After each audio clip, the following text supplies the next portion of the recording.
할렐루야, 할렐루야.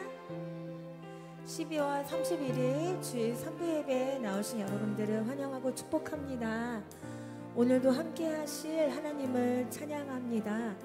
올 한 해 동안 우리가 주님 안에 있을 때에 우리에게 부어주셨던 그 은혜와 사랑을 함께 감사하고 또 감사하며 이 시간에 주님께 찬양하며 나아갔으면 좋겠습니다. 우리 그 주님께 기쁘게 찬양하며 나아갑시다.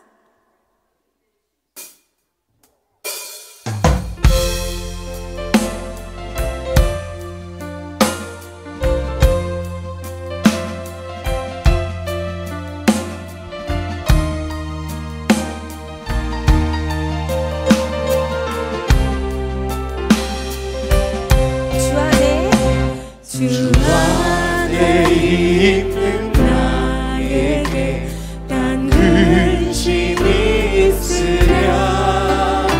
십자가 밑에 나아가 내 짐을 풀어내. 주 안에 있는 나에게 단 근심이 있으랴. 십자가 밑에 나아가 내 짐을 그 두려움이 변하여 그 두려움이 변하여 내 기도 되었고 전날의 한숨 변하여 내 노래 되어 주님을 찬송하면서 주님을 찬송하면서 할렐루야 할렐루야. 내 앞길 멀고 험해도 나 주님만 따라 3절 고백합니다. 내 주는 자비하셔서 늘 함께 계시고 내 궁핍함을 늘 채워주시네. 다시 한번 내 주는 자비하셔서 늘 함께 계시고 내 궁핍함을 늘 채워주십니다. 채워주시네. 내 주와 맺은 내 주와 맺은 언약을 역불면 하시니 그 나라 가기까지는 늘고 그 나라 가기까지는 그 나라 가기까지 늘 보호하시네. 주님을 찬송하면서 할렐루야 할렐루야. 내 앞길 멀고 험해도 나 주님만 따라 주님을 찬송하면서 주님을 찬송하면서 할렐루야 할렐루야. 내 앞길 멀고 험해도 우리 다시 한번 주님께 찬양합시다. 주님을 찬송하면서 할렐루야 할렐루야. 내 앞길 멀고 험해도 나 주님만 내 앞길 멀고 험해도 내 앞길 멀고 험해도 나 주님만 내 앞길 멀고 험해도 내 앞길 멀고 험해도 나 주님만 따라가리. 할렐루야. 우리 믿음의 고백을 받아주신 주님께 우리 감사의 박수 힘차게 올려드리겠습니다. 아멘.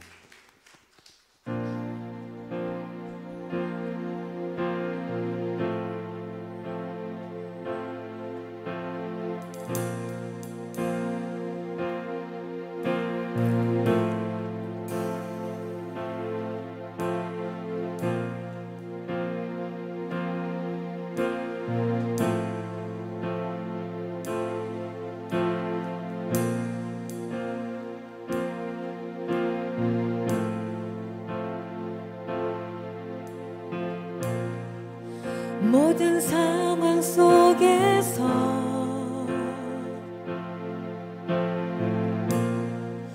주를 찬양할지라.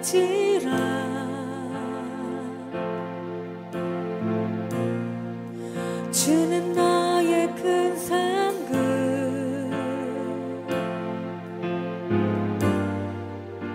큰 도움이시라. 주의 얼굴 구할 때, 주의 얼굴 구할 때,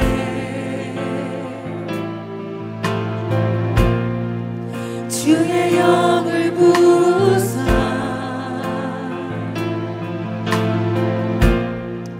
크신 사랑 안에서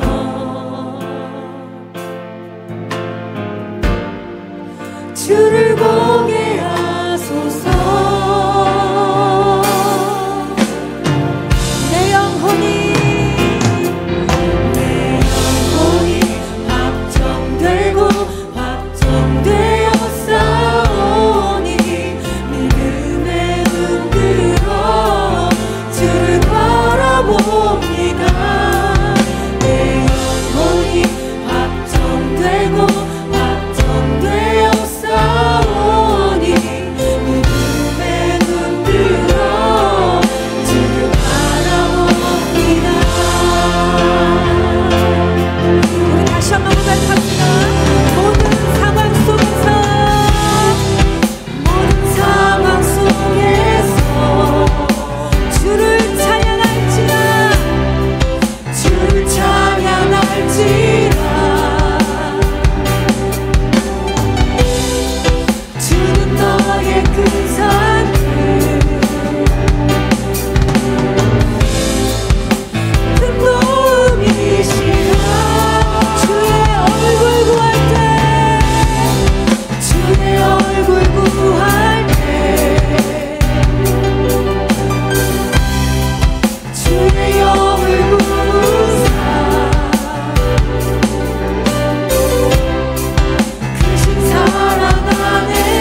할렐루야. 다 같이 자리에서 일어나셔서 여는 찬양으로 주일 3부 예배를 시작하겠습니다.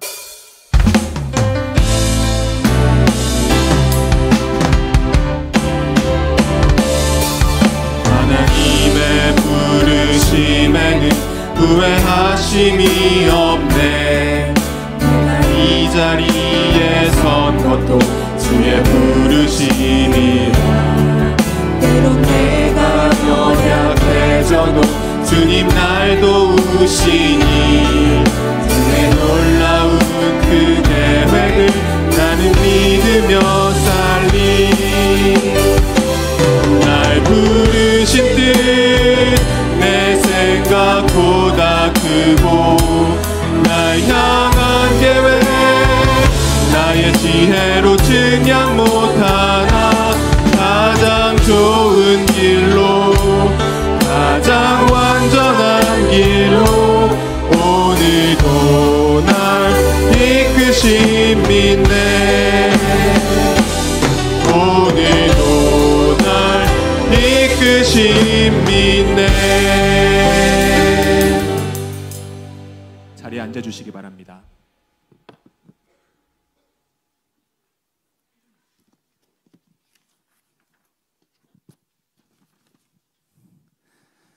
사랑의 주님, 2023년 한 해가 저물어가는 12월 마지막 주일, 변함없이 신 사랑으로 주님 제단에 저희들을 불러주시어 우리의 마음을 온전하고 정결케 하사 주님 앞에 예배를 드리게 하시니 감사를 드립니다. 이 시간 예배 가운데 주님 임재하여 주시사 우리의 예배를 받아 주옵소서. 우주 만물을 창조하신 주권자 되신 주님, 올 한 해에도 크고 작은 공고한 일들 가운데 원치 않는 전쟁 등이 세계 정세와 경제 난들로 어려움들도 많았지만 우리를 돌보시는 주님의 은혜 또한 컸던 한 해였음을 감사로 주님 앞에 올려드립니다. 다가오는 2024년도에도 성령님 저희 안에 내재하셔서 저희의 믿음을 더욱 견고하게 하시고 위로하여 주시며 인도하여 주셔서 세상 가운데 놓여 살아갈 때에 지혜와 분별의 영을 더하사 단물과 순물 두 가지 마음을 품지 않고 살아가게 하시며 돌이켜야 할 것이 있다면 후회만 할 것이 아니라 돌이켜 회개하여 온전히 주님을 우선순위로 저희의 중심을 드릴 수 있는 삶이 되게 하여 주옵소서. 한양제일교회를 사랑하시는 주님, 올 한 해에도 저희 한양제일교회에 속한 성도님들이 말씀 가운데 성장케 하여 주심에 감사를 드립니다. 더러는 좋은 땅에 떨어짐에 자라 무성하여 결실하였으니 30배나 60배나 100배가 되었느니라 하시고 아멘. 내년 한 해 저희의 마음밭이 말씀과 기도로 잘 기경되어 뿌려진 씨앗이 30배, 60배, 100배의 열매를 맺는 귀한 한 해가 되길 원합니다. 작은 한 알의 씨앗이 커다랗고 무성한 결실을 맺어 가정이 회복되고 죽은 자를 살리시는 생명력 있는 교회로 회복되게 하시어 천하보다도 한 생명을 귀히 여기시는 예수님의 마음을 저희들도 품고 전도의 열정이 되살아나 온 교인이 전도에 힘쓸 수 있게 하여 주옵소서. 특별히 감사드리기는 올 한 해 많은 새가족들을 교회로 보내주심에 감사드립니다. 맞이하며 섬길 때에 따뜻한 교회, 오고 싶은 교회로 말씀 안에 하나 되어 믿음의 깊이가 나날이 깊어지고 잘 정착할 수 있도록 함께 중보하는 저희들 되게 하여 주옵소서. 예배자를 부르시는 주님, 다음 세대인 교회학교와 청소년부 청년예배가 부흥되길 간절히 원합니다. 미래의 교회를 이끌어갈 다음 세대의 일꾼들입니다. 변해가는 문화와 세대 간의 격차 사이에서 저들의 믿음이 흔들리지 않게 두 손 꼭 붙잡아 주옵소서. 주님을 알아가는 지식이 충만하여지게 하시고 주님 나라 세워가는데 저들을 사용하여 주옵소서. 이를 위해 기도하며 애쓰시는 교사 선생님들과 교육자님들 위에도 주님 돌보심이 함께하여 주옵소서.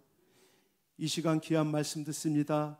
말씀 대언하여 주실 이수무 담임 목사님 영육간에 강건케 하여 주시옵소서. 목사님의 사역 위에 어려움 없게 하시고 주님의 귀한 도구로 사용되게 하여 주옵소서. 목사님 가정에도 주님의 도우심과 인도하심으로 함께 하여 주옵소서. 이 예배 시간에 선포되는 목사님 말씀이 주님 말씀으로만 굳게 서게 하시고 말씀 속에 살아있는 진리를 깨닫는 귀한 시간 되게 하여 주옵소서. 우리의 영이 살아 움직이는 귀한 예배 되길 원합니다. 말씀의 문을 여는 시온 찬양대의 찬양을 기쁘게 받아 주옵소서. 입술로 고백하며 부르는 이들과 듣는 이들의 신앙 고백이 되게 하여 주옵소서. 예배의 마지막 순서까지 주님 홀로 받아주시길 원하오며 성령 충만한 교회, 사랑이 넘치는 교회, 믿음과 소망이 넘치는 교회로 성장해 나아가는 2024년 한 해 되길 간절히 원하오며 이 모든 말씀 우리를 구원하시기 위해 죄 없이 이 땅에 오신 우리 주 예수 그리스도 이름 받들어 간절히 기도드렸사옵나이다. 아멘.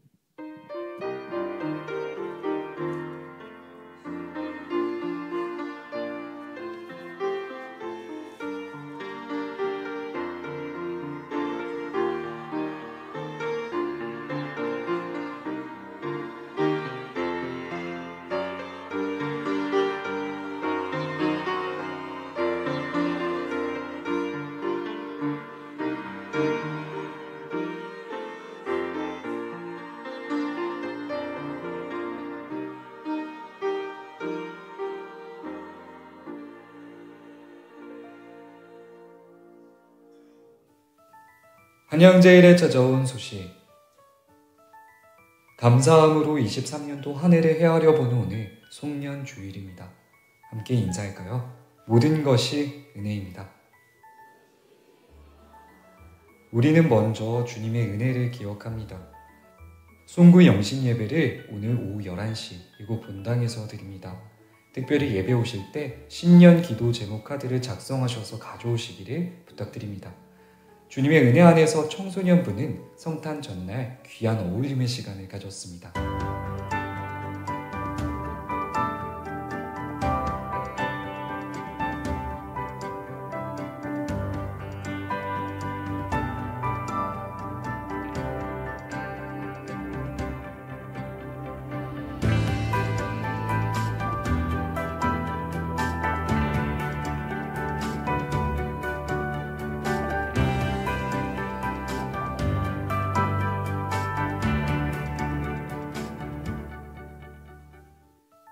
그렇게 우리는 주님의 은혜 안에서 다가오는 24년을 마주합니다. 24년도 변경되는 주일 예배 안내드립니다. 주일 사부 예배는 성경 아카데미 및 오후 행사로 이루어지게 됩니다. 청년부 예배는 매주 오후 2시 드림센터 블루홀에서 이루어지게 됩니다. 초등부 예배는 매주 오전 11시 40분 드림센터 그린홀에서 이루어지게 됩니다. 임명식 안내드립니다. 신천 임원 임명 예배를 다음 주 주일 3부 예배 시 드립니다. 임명식은 1월 14일 주일 3부 예배 시 이루어집니다. 헌금 신청 안내드립니다. 이웃사랑 헌금, 애찬 헌금은 미리 신청하고 드릴 수 있는데요. 헌금에 희망하시는 분들은 로비 게시판에 신청해 주시거나 담당 교육자분들에게 이름과 감사 제목을 알려주시면 됩니다. 그렇게 우리는 함께 24년의 한양제를 꾸려갑니다. 구역회가 1월 14일 주일 오후 2시 이곳 본당에서 이루어집니다. 회계 감사가 이번 주 토요일 오전 11시 재정부실에서 이루어집니다. 더불어 기부금 납입 확인서 발급을 원하시는 분들은 행정실로 문의 부탁드립니다. 24년도 사역 신청 안내드립니다. 교회학교 교사로 함께하고픈 분들은 최지훈 교육목사님 또는 담당 교육자분들에게 문의 부탁드립니다. 성가대원으로 함께하고픈 분들은 각 성가대장분들에게 문의 부탁드립니다. 찬양팀원으로 함께하고픈 분들은 이지영 권사님에게 문의 부탁드립니다. 이렇게 기대되는 24년 그 귀한 시간을 함께하게 된 분이 계십니다. 박정민 집사님 환영합니다. 자라게 하신 주님이 앞으로의 시간도 자라게 하심을 바라보며 오늘도 우리는 함께합니다. 한양제일에 찾아온 소식. 오늘 특별히 여러분들에게 소개시켜 드릴 분이 있어서 제가 앞에 나왔습니다. 오준섭 전사님 파송예배 드린 후에 후임으로 오셨는데요. 안상록 전사님이시고 사모님 박지수 사모님, 아들 안의찬입니다. 둘째는 미다리로 지으라고 제가 옛날 사람인 거 인정했죠. 근데 이제 내년 4월에 목산수 받으실 예정입니다. 그래서 목산수 받으실 예정이고, 저희 교회에서 맡으실 파트는 이교구 담당 목사님, 그리고 초등부를 담당해 주실 겁니다. 우리 큰 박수로 환영해 주시기를 부탁드립니다. 꽃다발 주세요. 사모님 드리세요, 사모님. 네, 들어가시면 됩니다.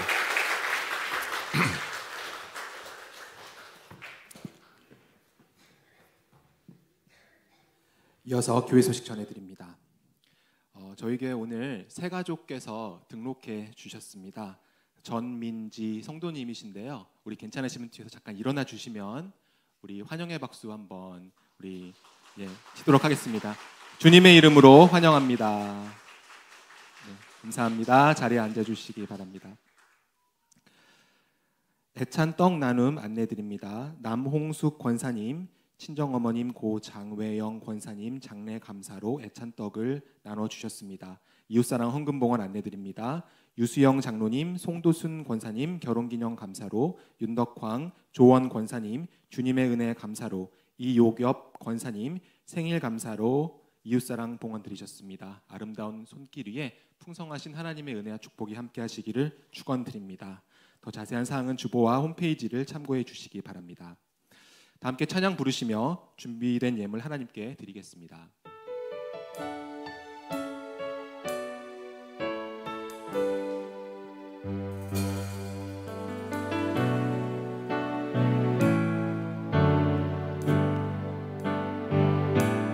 나의 맘 받으소서. 오셔서 주님의 처소 삼으소서. 나의 전부이신 주여 내 맘을 받아주소서. 나의 맘 받으소서. 오셔서 주님의 처소 삼으소서. 나의 전부이신 주여 내 맘을 받아주소서. 오 나의 맘을 주님께 열었으니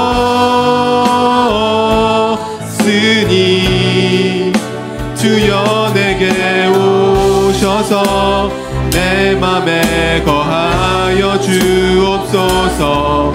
주가 기뻐하는 주의 성전 되게 하소서. 나의 맘 받으소서. 오셔서 주님의 처소 삼으소서. 나의 전부이신 주여 내 맘을 받아주소서.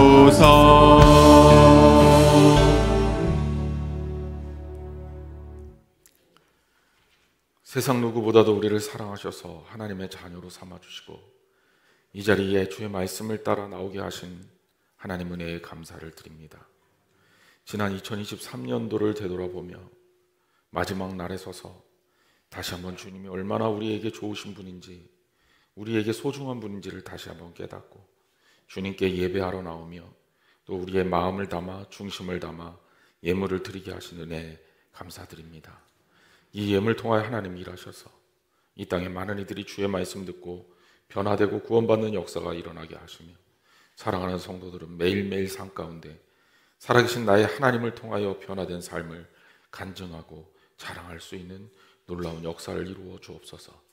이 예물이 쓰여지는 곳마다 하나님의 뜻이 이루어지게 하시고 이 예물을 드릴 때마다 우리 사랑하는 한양제일교회가 교회다운 교회로 세워질 수 있도록 역사하여 주옵소서. 특별히 드리는 손길들을 기억해 주셔서 주님께서 기뻐하시기에 모자라거나 부족하지 않도록 채워주시고 늘 언제나 주님과 함께함으로 넉넉함이 있게 하시고 감사와 기쁨의 고백이 이어지게 하여 주옵소서. 사랑하는 성도들의 삶에 아픔을 넘어서 기쁨으로 연결될 수 있도록 도와주시고 병상에 있는 성도들 일어서서 주님과 함께 예배할 수 있도록 함께 모두 주님께 예배 드릴 수 있도록 축복해 주시며 낭망한 이들에게 용기를 힘을 주시고 넘어진 이들에게 일어섬을 주셔서 오직 하나님을 나의 주인이라 또 나의 주님이라고 고백하는 귀한 성도 되게 하여 주옵소서. 예수님의 이름으로 기도했습니다. 아멘.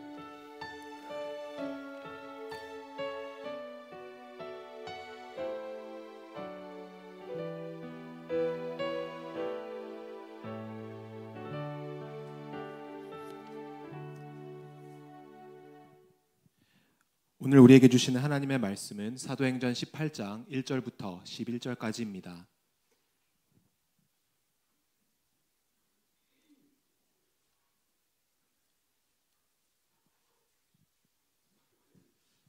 하나님의 말씀 사도행전 18장 1절부터 11절까지입니다.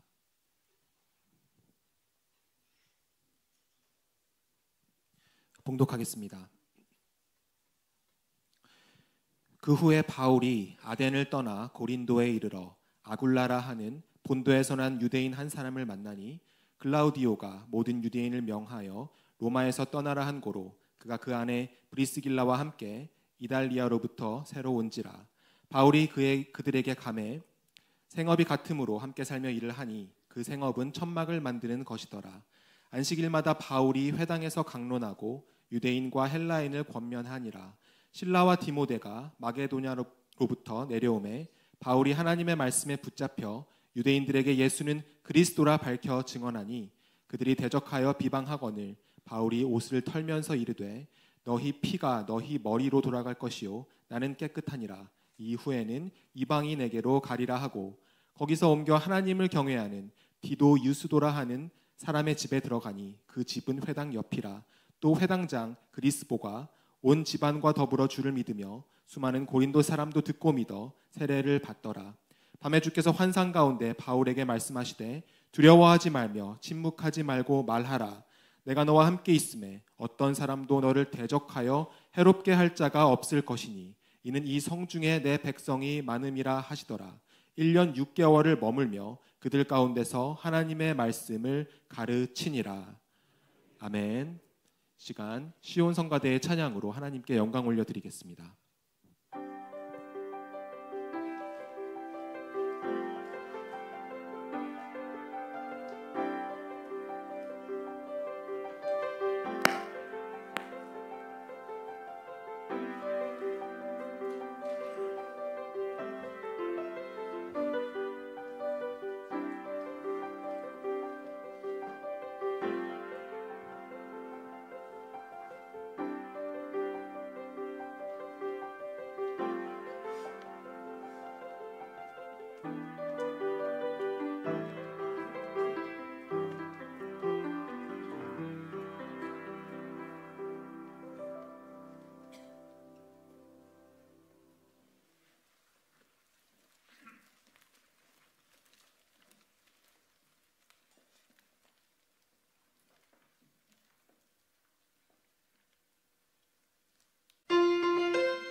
주님께 보다 온전히 예배드리기 위해 지금 휴대폰 전원을 종료해 주시기를 부탁드립니다.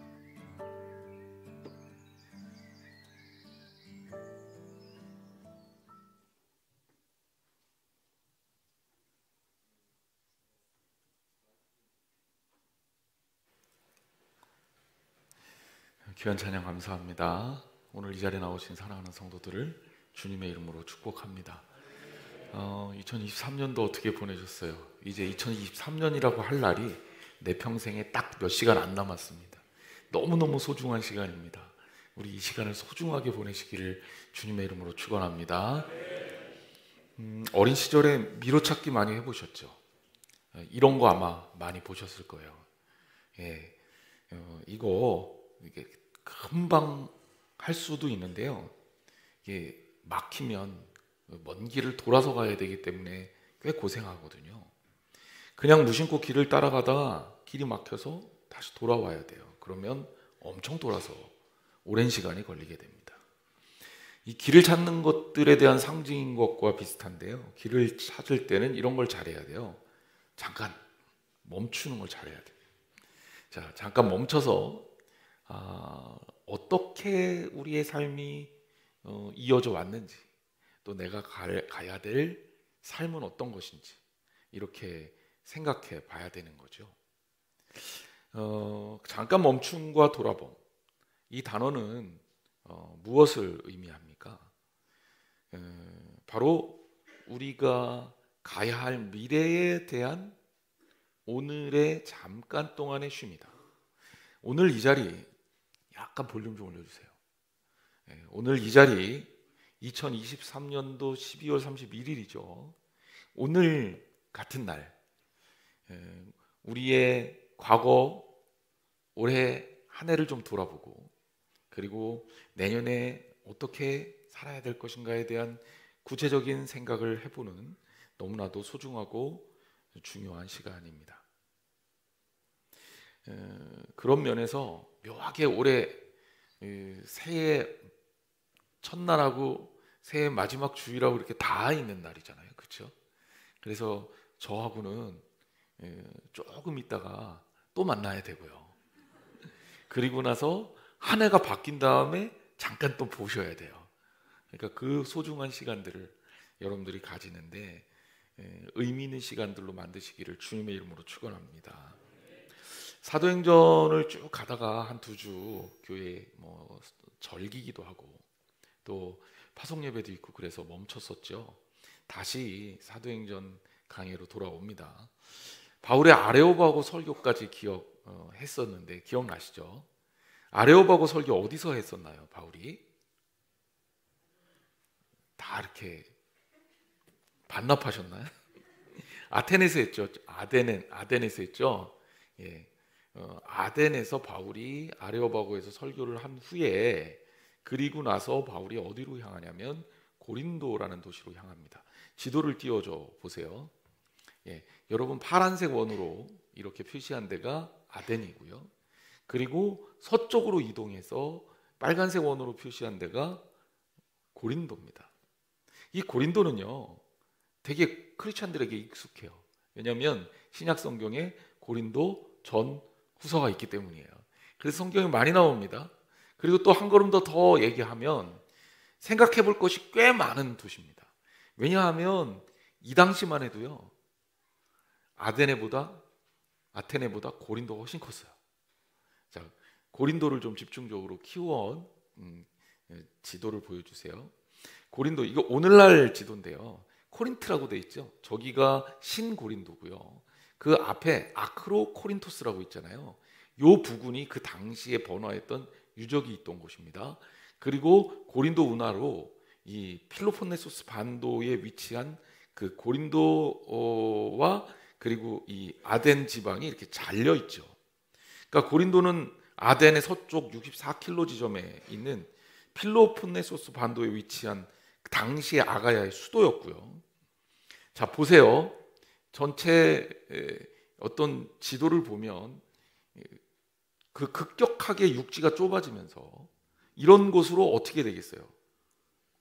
교통이 발달하게 되는 거예요. 사람들의 왕래는 고린도 지역을 밟지 않고는 남북으로 이동할 수가 없겠죠. 그리고 게다가 항구를 끼고 있단 말이에요. 저 코린토스만이라고 되어 있는 지중해 하고 그 다음에 사로니코스만이라고 불리우는 저기는 에게해입니다. 에게하구가 연결돼서 붙어 있습니다. 이 좁은 육지 땅덩어리에 고린도가 차지하고 있는 비중이 어마어마하게 큰 거예요.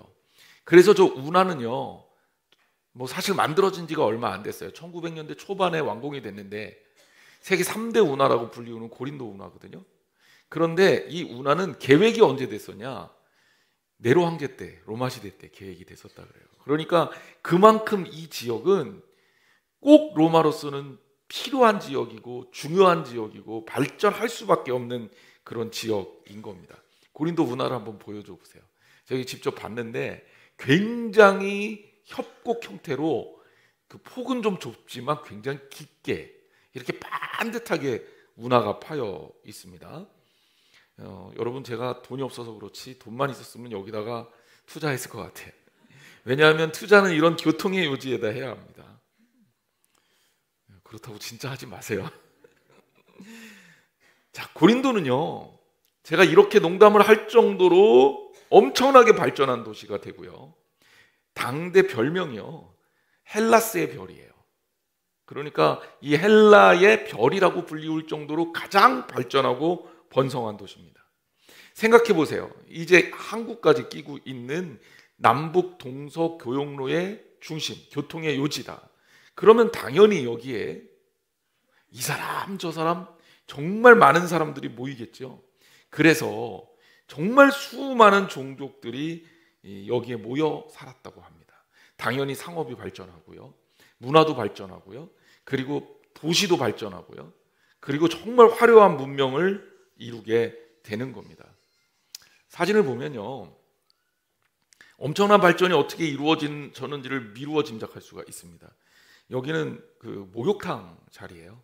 굉장히 큰 로마 시대의 목욕탕이 고린도에 있었고요, 뭐 큰 그 합주할 수 있는, 연주할 수 있는 홀, 그러니까 음악당도 있었고요. 그리고 이 다음 사진 보면 여기는 신전입니다. 어마어마하게 큰 신전인데 이게 아폴로 신전이에요. 그리고 여러분 공부하신 분들 아시겠지만 미술사 같은 데 보면 이오니아식 그리고 고린도식 들어보셨어요? 그런 어떤 기둥의 양식이 가장 화려한 것이 고린도 양식입니다. 이 기둥들이 다 고린도 양식으로 되어 있는 그런 기둥들입니다. 그런데 이런 아폴로 신전 하나만 있는 게 아니라요, 여러분, 고린도에서 그 우상 숭배가 얼마나 횡행했었냐면 이런 거대한 신전들이 파괴돼서 그렇지 12개나 있었다. 신들이 다 들어가 있는 거예요. 그 중에서 가장 앞거는 저기 보이는 언덕 있잖아요. 저기가 그래도 해발 꽤 높은 우뚝 솟아 있는 곳인데 저 꼭대기에 올라가면 아크로코린도라고 하는 고대 도시 유적이 있습니다. 여기에 아프로디테 신전이 있어요. 아프로디테 신전이 있는데 이 아프로디테 신전의 여사제들, 이름이 좋아서 여사제들이지만 사실 그 당시에는 매춘을 하는 곳이었거든요. 신전에서 매춘이 일어나고 있었으니까. 그러니까 이 여사제들의 숫자가 몇 명이냐면 1000명이나 이 고린도에 있었다고 합니다. 그러니까 자 보세요. 문화적으로 발달하면서 종교적으로 성장하고 경제적으로 엄청난 부가 쌓이게 된 이 도시에 한편으로 타락하고 정말 윤리적으로 문제가 있던 그런 도시가 된 거예요. 그래서 이 당시에 이 로마 이 초대교회 당시에 아주 유명한 말이 생겼는데요. 행실이 좋지 않은 사람들, 그리고 도덕적으로 윤리적으로 타락한 사람들을 뭐라고 불렀냐? 야, 너 고린도 스타일로 산다. 너 고린도 스타일이네. 이렇게 얘기했다는 거예요. 그러니까 부모들 입장에서 아이들 가르칠 때 야, 고린도 스타일로 살지 마. 그거 좋은 거 아니야. 이렇게 하는 거죠. 그리고 타락한 누군가를 향해 야, 쟤는 왜 이렇게 오늘날 식으로 얘기하면 고린도 틱하지? 뭐 이런 말을 썼던 거죠.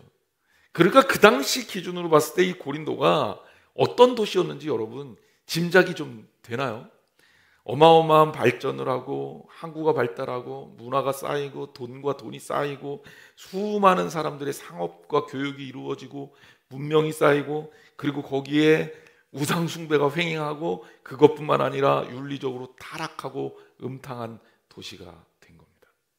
그리고 실제로 이 도시는 지진이 일어나서 완전히 폭삭 다 끝나요.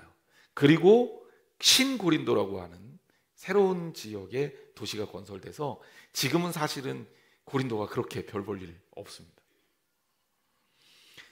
여러분, 제가 그 당시 고린도를 여러분들에게 자세하게 설명한 이유가 뭘까요? 바울이 아덴을 떠나서 어디로 와요? 이 고린도로 와서 이제 고린도에서 뭐 하겠어요? 선교 사역을 시작을 하게 되는 겁니다. 이런 도시에서 과연 어떤 선교를 할까요? 요새 미국에서 가장 그 영향력 있는 목사님 중에 하나가 팀 켈러라고 하는 분이에요. 이 팀 켈러라는 목사님이 뉴욕에서 목회를 시작했습니다. 뉴욕 하면 여러분 도시가 어떤가요? 세계 최고의 돈이 모이는 곳이고 그리고 향락과 이런 문물이 발달한 문화가 발달한 곳이죠. 뉴욕 하면 가지는 그 이미지가 있잖아요. 맨하탄의 높은 빌딩들, 월스트리트가 그리고 뉴욕에서 행해지고 있는 그 뮤지컬, 그 높은 음악, 좋은 대학들이 모여 있고 하지만 그럼에도 불구하고 슬럼에는 범죄, 마약 이런 것들이 판치는 그런 도시 아닐까요?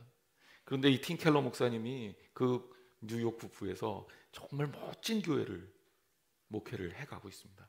그래서 우리 교육자들하고 그 팀 켈러 목사님에 대해서 그리고 그분의 책을 공부를 지금 하고 있어요. 여러분, 우리가 어쩌면 이 고린도 지역에서의 선교의 모습을 보면서 오늘날 이 땅에 우리가 디디고 있는 이 도시 사역에 도시 목회 또 도시 교회의 역할을 우리가 생각해 볼 필요가 있겠다. 그리고 여러분들하고 오늘 말씀을 돌아보면서 바울이 고린도에서 꽤 오랫동안 머물러서 선교합니다. 학자들마다 얘기는 조금 다르지만 18개월에서 24개월 사이 정도를 추측하고 있거든요.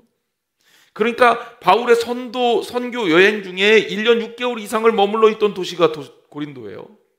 근데 여기에서 고린도에서 선교하면서 바울이 경험했고 그리고 이루었던 일들을 되돌아보면서 우리도 하나님이 우리에게 어떻게 함께 하셨는지 그리고 앞으로 하나님이 어떻게 함께 하실 건지를 이 마지막 날에 생각해 보자고 오늘 말씀을 여러분들에게 같이 나누고자 하는 겁니다.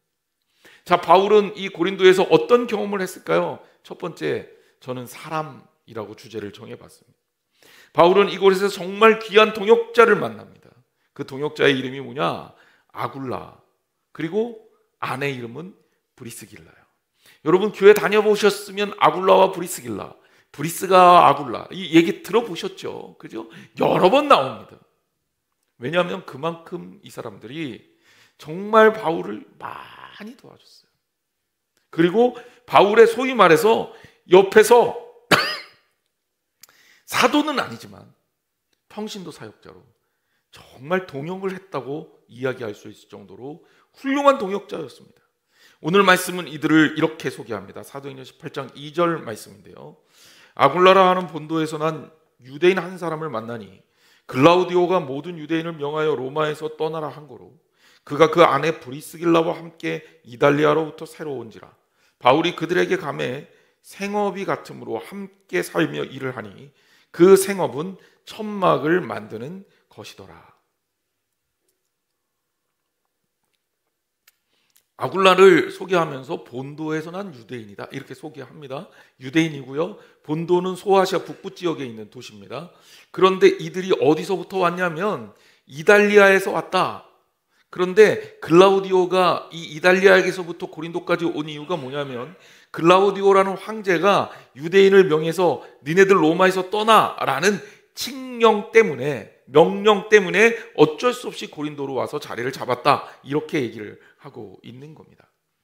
글라우디오의 칙령이 언제 있었냐면 AD 49년경에 있었습니다. 이 칙령이라는 게 어떤 거였냐면 유대인들이 특히 유대인 중에 크레스토스라는 유대인이 있었어요. 로마에 살고 있는. 근데 이 크레스토스라는 인물이 로마에 살면서 유대인들을 부추겨서 자꾸 폭동을 일으키는 거예요. 그러니까 도시에서 말썽꾼이 된 거죠. 그래서 유대인들이 너무 힘들게 하니까 글라우디오가 야, 크레스토스 걔 때문에 너 나가 이렇게 된 게 아니라 유대인 다 나가 이렇게 된 거예요. 그래서 선량한 유대인들까지 다 쫓겨납니다. 이게 글라우디오의 칙령이에요. AD 49년에 있었던.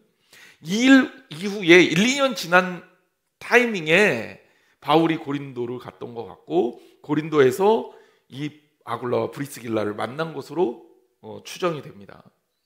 여기서 바울을 만나서 아굴라와 브리스길라가 함께 일을 하는데 이들의 직업이 생업이 어땠다? 같았다. 유대인들은 거의 이중직을 갖습니다.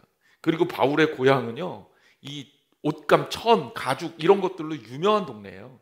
그러니까 바울은 자연스럽게 자기들의 스킬, 유대인들의 문화에 따라서 자기가 생계를 이어나갈 수 있는 기술을 하나 배워둔 거고요. 그게 바로 천막을 만드는 일이었습니다. 근데 성경에 천막을 만드는 일로 소개되어 있지만 사실은 이 천막을 만드는 일은 천막을 만들 뿐만 아니라 오늘날 기준으로 구체적으로 얘기하면 가죽 기술자예요. 가죽을 가공하고 제작하는 기술자라는 거예요. 그러니까 오늘날에도 가죽을 잘 다루는 사람은 굉장히 뛰어난 고부 가치를 지니거든요. 그러니까 이 괜찮은 직업인 겁니다. 그래서 이 브리스길라와 아굴라 그리고 바울이 함께 이 텐트를 만들고 가죽을 다루는 일을 함께 하는 거죠. 그러면서 생계를 이어가기 시작합니다. 바울은 고린도 오기 전에 엄청난 어려움을 겪었습니다. 하지만 그 선교 여정 중에 정말 귀한 동역자를 하나님께서 준비하시고 만나게 하신 거죠. 아굴라와 브리스길라에 대해서 할 얘기가 정말 많은데 대표적인 한 예만 들어보면 고린도전서 16장 19절 말씀입니다. 우리 같이 한번 읽어볼게요. 16장 19절 시작. 아시아의 교회들이 너희에게 문안하고 아굴라와 브리스가와 그 집에 있는 교회가 주 안에서 너희에게 간절히 문안하고. 자, 이게 무슨 얘기입니까? 성경을 자세히 보니까 아굴라와 브리스가와 그 집에 있는 교회가 주 안에서 너희에게 간절히 문안했다. 교회가 어디에 있어요? 집 안에 있어요. 누구 집입니까? 아굴라와 브리스가의 집입니다. 교회를 위해서 집을 제공하고 그 집에서 교인들이 모이기 시작해서 교회가 된 거예요. 이렇게 자기의 집을 하나님을 위해서 개방하고 드린 거, 이거 정말 쉬운 일이 아닙니다. 저희 아버지가 정확하게 제가 중학교 2학년 때 교회를 개척하셨어요. 있던 집을 팔아서 교회를 이제 계약을 하시고 개척을 하고, 우리는 이제 집을 판 교회를 이제 계약한 남은 그 작은 금액을 가지고 그 아주 작은 집에 새 들어 살게 됩니다. 제가 아주 안 좋은 기억을 거기서 갖고 있는데, 밖에 화장실이 있으니까 갔다가 쥐를 만나가지고 너무 놀랬던 기억도 있고, 그 1층은 연탄집이었어요. 연탄. 그 공기가 너무 안 좋았어요.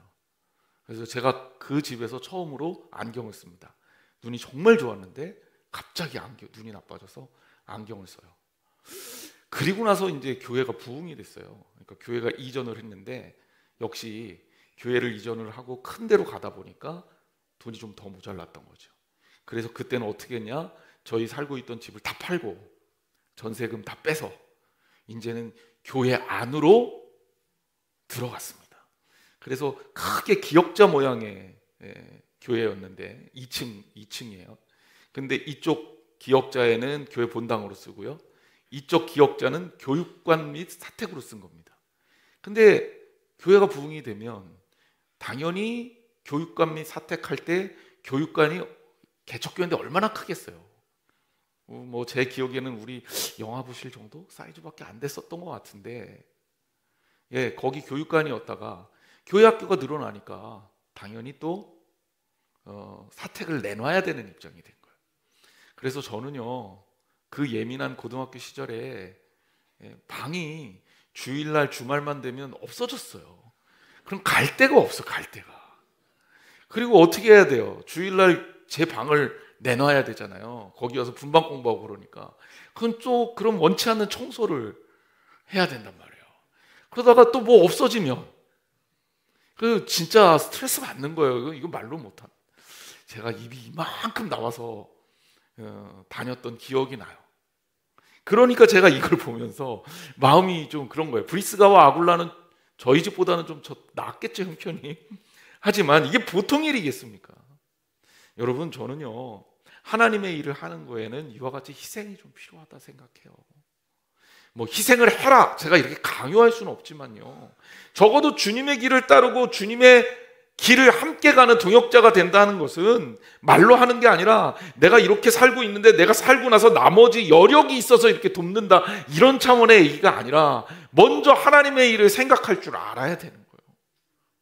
아굴라와 브리스가는 바로 그런 사람이었고요.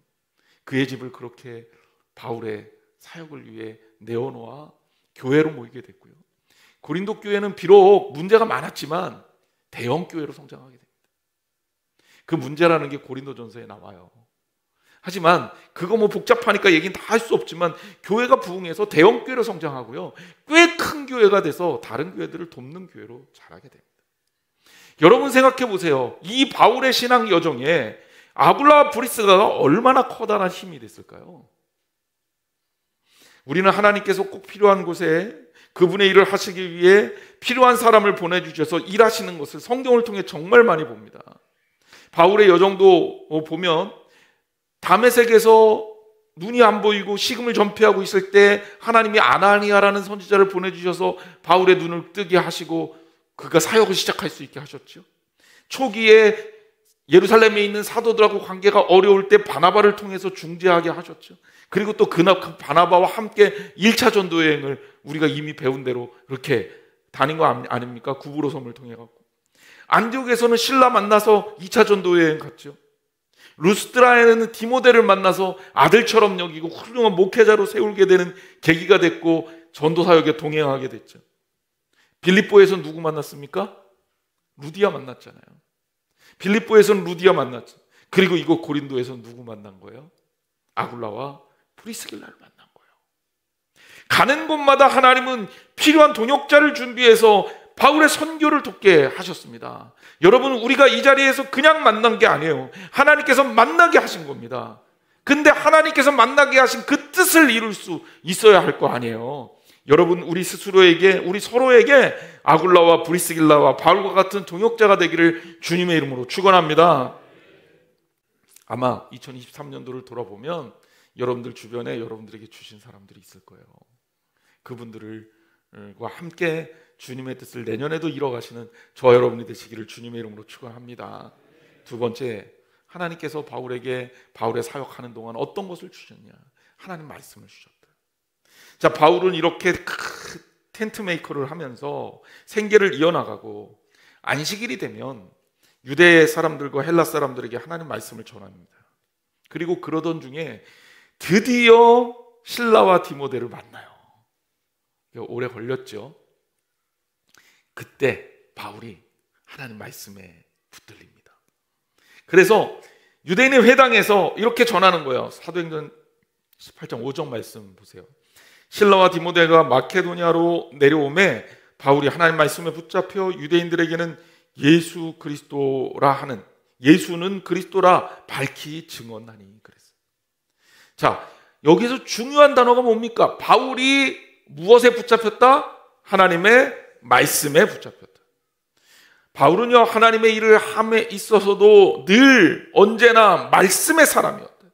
우리가 하나님의 일을 할 때 말씀에 기울여야 되고 말씀의 능력에 사로잡혀서 말씀을 전하는 일을 해야 합니다. 여러분, 크리스천의 사역은 말씀이 중심이에요. 그래서 말씀을 열심히 읽고 또 말씀을 소화하고 그 말씀에 따라 살려고 노력해야 합니다. 여러분, 올 한 해 여러분 돌아보면서 여러분들에게 말씀이 충만한 삶을 살았다면 여러분 정말 축복받은 아름다운 건강한 신앙생활을 한 것이고요. 그것이 아니라면 새는 새로운 마음으로 말씀에 붙들려서 살아야 합니다. 바울의 고린도 사역에 대해서 이렇게 표현합니다. 사도행전 18장 11절에 그렇게 평가한 건데요. 1년 6개월을 머물며 그들 가운데서 하나님의 말씀을 가르치니라 그랬어요. 이게 바울의 사역의 요약입니다. 하나님 말씀 가르친 거예요. 올 한 해를 평가할 때 이렇게 하시면 됩니다. 내가 얼마나 하나님 말씀에 붙들려 살았지? 하나님 말씀 중심으로 살았지? 아, 내가 그래도 말씀에 붙들려 살기 위해서 노력했어. 그럼 잘하신 거예요. 근데 그렇지 않아, 미흡해. 그러면 좀 생각해 봐야 돼요. 내년도 계획, 여러분 뭐 여러 가지 계획들 세우고 내년에 이랬으면 좋겠다 하지만 무엇보다 하나님 말씀에 붙들려서 살겠다라는 것을 우선순위로 세우시기 바랍니다. 우리 따라 합시다. 무조건 말씀입니다. 그래요. 사람이 기준이 되고 사람의 이론이 기준이 되고 세상이 기준이 되면 우리는 건강한 삶을 살 수가 없어요. 자꾸 바뀌거든. 하나님 말씀만이 우리의 기준이 돼야 됩니다. 제가 한 해 마감하면서 간단한 시상을 다음 주에 하려고 해요. 제가 시상 목회하면서 잘 안 하잖아요. 그리고 한다 그러면 선물이라고 그러지 시상이라고 안 해요. 시상은 뭐냐면 이렇게 경쟁해서 얻는 의미가 있기 때문에 제가 교회에서는 적합하지 않다라고 판단합니다. 물론 교육부에서는 할 수 있어요. 왜냐하면 교육을 위해서 필요하다면 하는 거죠. 근데 이제 말씀에 집중하신 분들에게는 좀 상을 드려야 되겠다, 이런 마음이 좀 들었어요. 이 애고 없이 이렇게 하면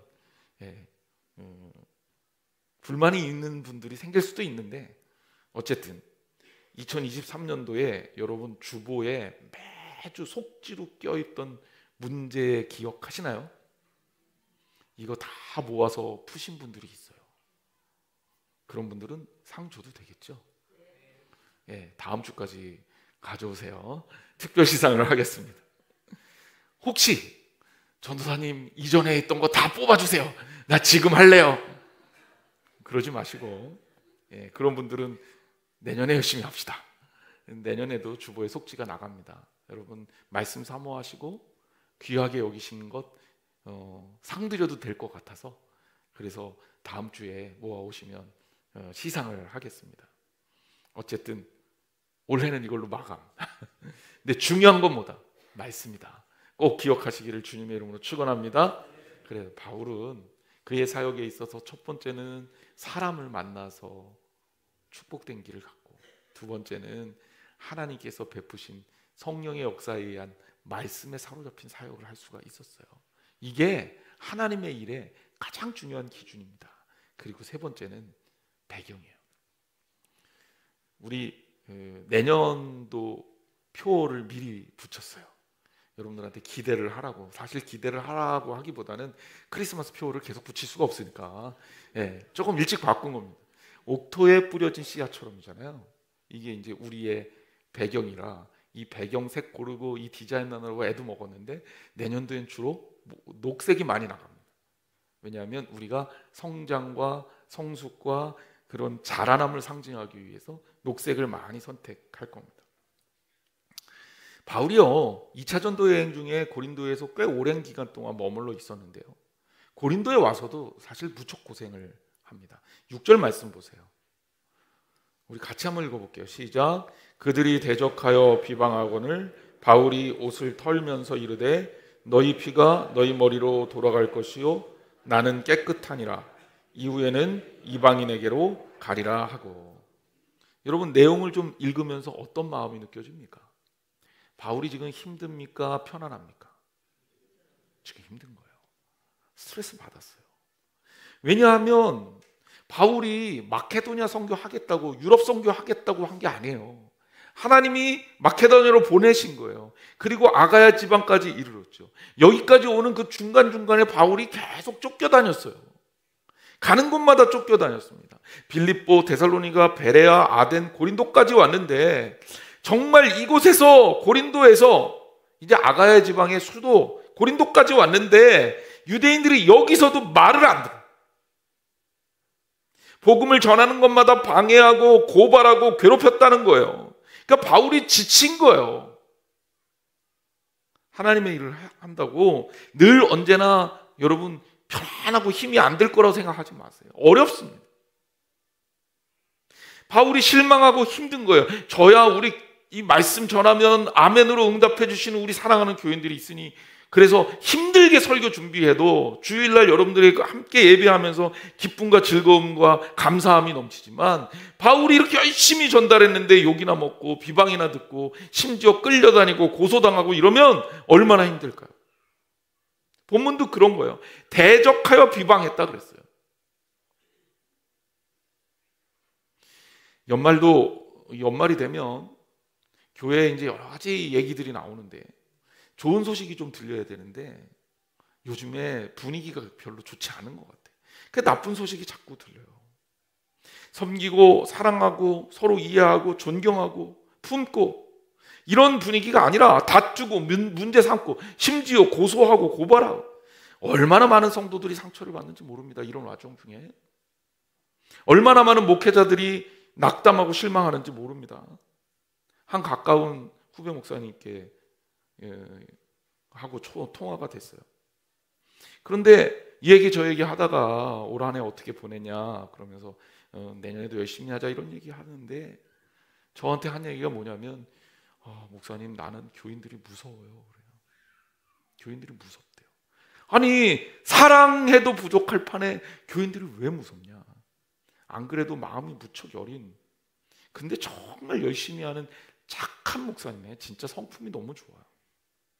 어떤 상황이길래 무섭냐 그랬더니, 부임한 지 한 4년 정도 됐어요. 그런데 4년 동안 굉장히 어려웠던 교회인데 굉장히 아름답게 성장을 했습니다. 빚도 한 10억 정도 됐었는데 그것도 뭐 한 반 정도로 내려갔고, 경제적으로 이렇게 예산도 늘었고 결산도 늘었고, 그리고 교인들도 많이 늘었고 부흥을 했어요. 그런데 그런 과정에서 한두 분이 속상한 일이 있었나 봐요. 이분들이 교회의 전에는 중심 인물이었던 거예요.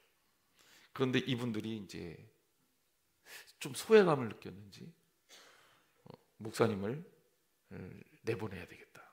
그리고 갈등을 만든 거예요. 그런데 목회 잘하고 있는 목사님 내보내려니 다른 교인들이 가만히 안 있잖아요. 그래서 교회가 두 패로 나뉘어서 매주 싸우기 시작한 거예요. 목사님은 그 중간에 껴서 너무너무 한 주 보내는 게 어렵다는 겁니다. 제가 뭐 해줄 말이 없어요. 위로하고 전화를 끊었는데 저는 아무 상관이 없잖아요. 근데 저도 소화가 안 돼갖고 그날 되게 고생했어요. 마음이 아픈 거예요. 이제 저랑 가까운 목사님이기 때문에도 그런 거지만 그런 소식이 여러 군데서 자꾸 들리니까. 여러분, 이게 교회의 모습 아니잖아요. 교회는 그러면 안 되는 거잖아요. 건강한 모습도 아니잖아요. 그러면 소망을 어떻게 봅니까? 교회 망가지는 거 쉬워요. 그러면 금방 망가집니다.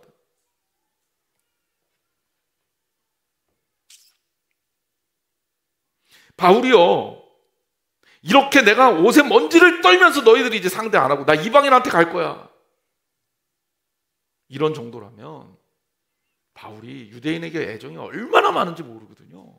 근데 이 정도라면 바울의 마음이 많이 상한 거예요. 많이 상한 거예요. 이 마음이 상한 바울에게 우리 주님이 환상 가운데 찾아오셨어요. 그리고 주님이 이런 이야기를 해주시는 거예요. 사도행전 18장 9절과 10절 말씀입니다. 밤에 주께서 환상 가운데 바울에게 말씀하시되 두려워하지 말며 침묵하지 말고 말하라. 내가 너와 함께 있음에 어떤 사람도 너를 대적하여 해롭게 할 자가 없을 것이니 이는 이 성 중에 내 백성이 많음이라 하시더라.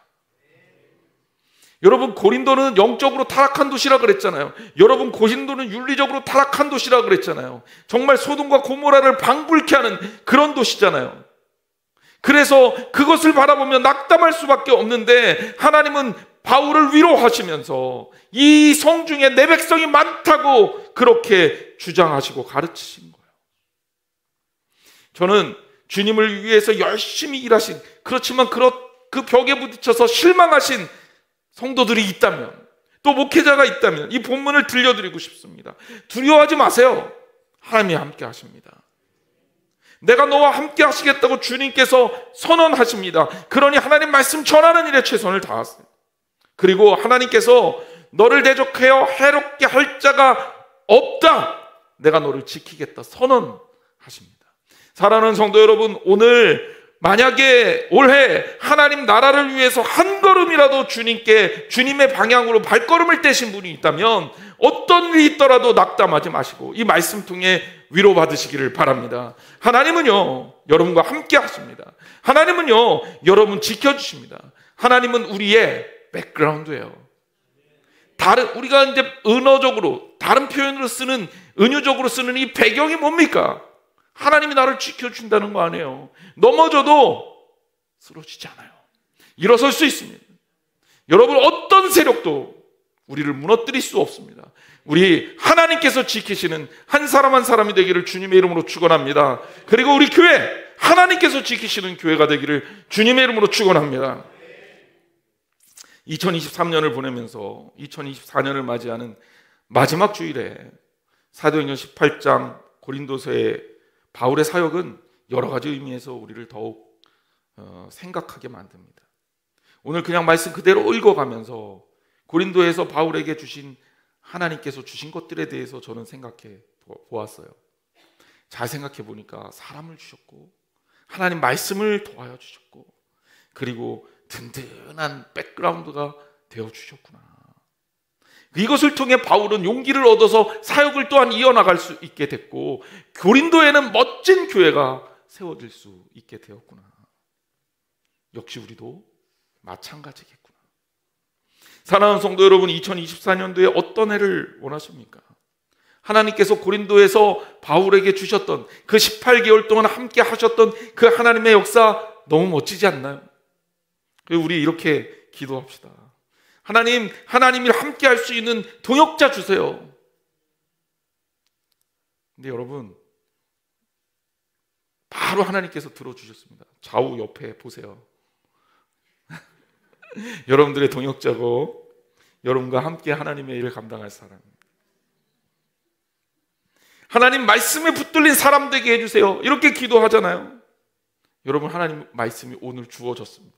이 말씀 붙들려서 이 말씀에 붙잡힌 사람 되고 이 말씀 가슴에 품은 사람 되시기를 주님의 이름으로 축원합니다. 송구영신 예배 때 우리가 성찬식도 하지만 말씀 카드를 색깔피를 하나 만들었어요. 그래서 매년 했지만 여러분들에게 올해도 역시 드립니다. 어떤 사람들이 착각하는 사람들이 있어요. 이 토종 비결 뭐 뽑는 건 줄 알아요. 야, 좋은 말씀 뽑혀야지. 야, 이거 진짜 기가 막힌 말씀 뽑혔다. 이런 거 아니고요. 하지만 그런 시간을 갖는 이유가 있어요. 여러분의 새해가 하나님 말씀에 이끌림을 받았으면 좋겠다라는 바람이 있는 거예요. 그거 미신 아닙니다. 미신전 해기 때문에 그렇게 하는 거 아니에요. 우리의 삶에 하나님 말씀이 넘치도록 임하기를 바랍니다. 또 어떤 분들 이렇게 이야기합니다. 힘들어요. 하나님 저 낭망했어요. 힘주세요. 우리 그런 기도 할 줄 알아야죠. 어려울 때는. 근데 하나님 말씀하십니다. 내가 너와 함께 있으니 어떤 사람도 누구도 너를 해롭게 할 자가 없을 것이다. 이제 우리 올해를 마무리하면서 우리 이제 조금 있다가 또 만날 건데 또 만나고 내년에도 또 만나요. 이렇게 만남 가운데 하나님께서 바울과 함께 하시면서 고린도에서 역사하셨던 일들이 우리들의 일상이 되고 내년에 또한 우리에게 주어지는 축복이 되기를 주님의 이름으로 축원합니다. 우리 찬양하겠습니다. 다송의 찬양 드릴게요.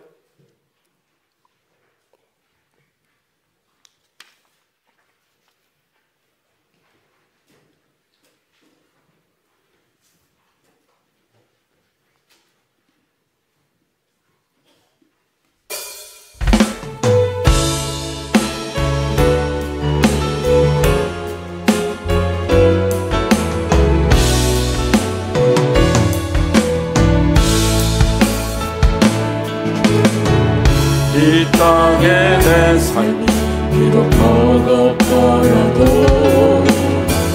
주님의 선하심 나 믿으며 가리 이 작은 작동에 주가 이뤄가시니 감사로 사는 삶 살기 원하네. 내 삶의 시간 속에 주일하시네. 내 모든 여정 속에 함께 하시네. 깊고 높으신 주의 영광을 나보리라. 위대하신 주 나는 주님께 속한 자 되어 주의 나라 위해 전심으로 살리라.